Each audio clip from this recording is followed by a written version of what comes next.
Good morning. Happy Sabbath. Beautiful day. A little bit of wind blowing out there, but looks nice. Hey, my wife sent me a picture.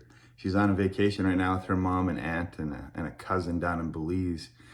And I'll post this little video with this. It's real short, but she's at the top of one of these ancient pyramids down there. And the view's stunning. And I was just reminded of how those vistas, those views can really bless us. Hey guys, this is incredible. Just showing you this cool place. I'm on the top of the Katshuik, I think it's called. Oh, it's starting to rain. Alright. My dad was, I think accidentally, but very successful with me in reaching me in my hard teenage years on the top of mountains. He would take us hiking in Waterton. I remember 2 meals in my lifetime that I didn't have to eat. One of them, my mom tried to make whole wheat spaghetti noodles. And we sat down, me and my brother Aaron, I think, were probably the first to take a bite. And I was like, oh, I cannot eat this. But we didn't dare say anything. You respected mom and her meals. And my dad took a bite and he looks at us and he's like, boys, you don't have to eat this. And that happened. And then the other one was another whole wheat recipe. And bless her heart, mom was a great cook and lover.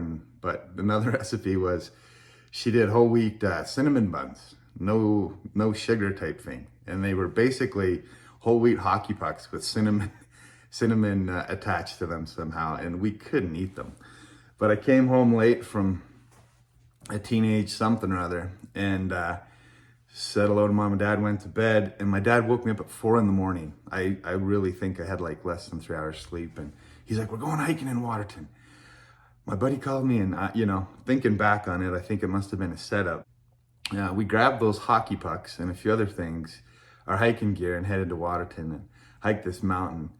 And from the top, and I'm preaching to the choir here with you guys, but from the top of that mountain, the view was amazing, but those hockey pucks transformed into the most delicious meal I've ever eaten to date. And anyways, I hope I'm not rambling on this, but those vistas in life are much appreciated. They put things in perspective. And I've been thinking about President Nelson's 2 most recent talks. The one, Overcome the World and Find Rest, where he quotes President Ezra Taft Benson. He says, I reaffirm a profound teaching of President Ezra Taft Benson. Men and women who turn their lives over to God will discover that he can make a lot more out of their lives than they can. He will deepen their joys.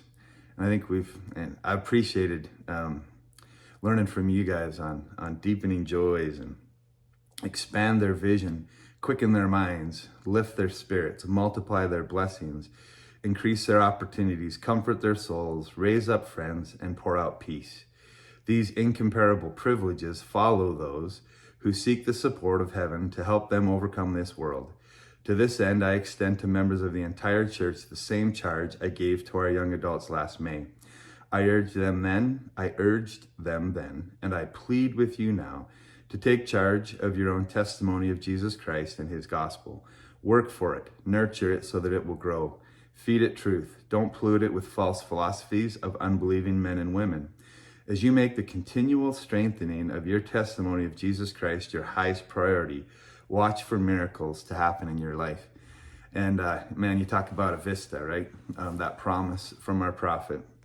And then just really quick, in his last talk, he promises us that, let me just grab it here. I don't want to mess it up. He says, I promise that increased time in the temple will bless your life in ways nothing else can. And again, talk about a top of a mountain or a vista where we see things more clearly. And I just, again, I think I'm preaching to the choir on this, but I know that the focus we're finding here and in each other's testimonies and thoughts is because we're focused on Jesus. And appreciate you guys. Have a marvelous Sabbath day. We'll see you.